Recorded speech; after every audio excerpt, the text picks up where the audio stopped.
Hello, I'm Zasha Macherowski from the ISAC Education Committee, and I'm going to talk about the basics of flow cytometry.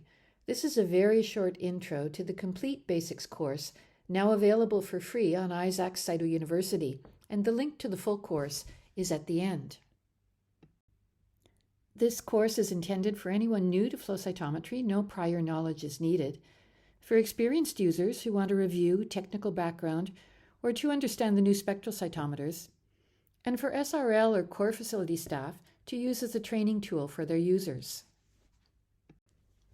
This course covers what flow cytometry is, what parameters we can measure, light scatter and fluorescence, and detailed explanations of how a flow cytometer functions with fluidics, optics, and electronics. We discuss conventional versus spectral cytometers, as well as spectral spillover and its effects.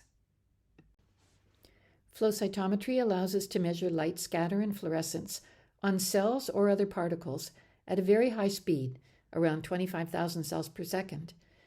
Many parameters simultaneously, up to 50 different parameters have been done, and we acquire data on millions of cells.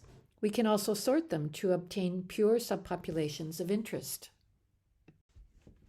In a nutshell, a flow cytometer has a laser as a light source. It intersects the cells as they pass through the beam, one by one, in a flow of liquid. The cells are stained with fluorochromes, which then fluoresce, and the emitted light is captured by a light detector, which produces a voltage pulse, which is digitized then to a channel number proportional to the amount of fluorescence, and it's saved in a data file. We can then visualize and analyze the data on all the markers and all the cells, gating on the subpopulations of cells that interest us. Flow cytometry can be used to measure cells or particles from as small as 50 nanometers all the way up to about 1.5 millimeters. Flow cytometry is used everywhere, in research to study immunology, cell biology, microbes, plants, algae, even extracellular vesicles. And in the clinic, it's central for diagnosing leukemias and lymphomas, monitoring HIV, counting stem cells, detecting rare cells, and much, much more. A flow cytometer is not a black box. Inside, we find fluidics, optics, and electronic systems to detect and measure light emission from fluorochrome-stained cells as they pass through the laser. This is all explained in detail in the full course.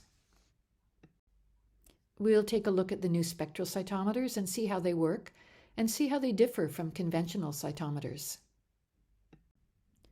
All this will give us multi-parameter data on millions of cells that can then be analyzed through sequential gating to identify and even sort rare cell subpopulations.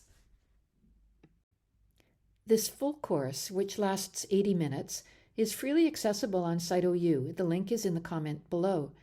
You only need to create an account and log in. The course is free to all, and CMLE credits are available. And this course will soon be available in Spanish, French, Mandarin, and Portuguese.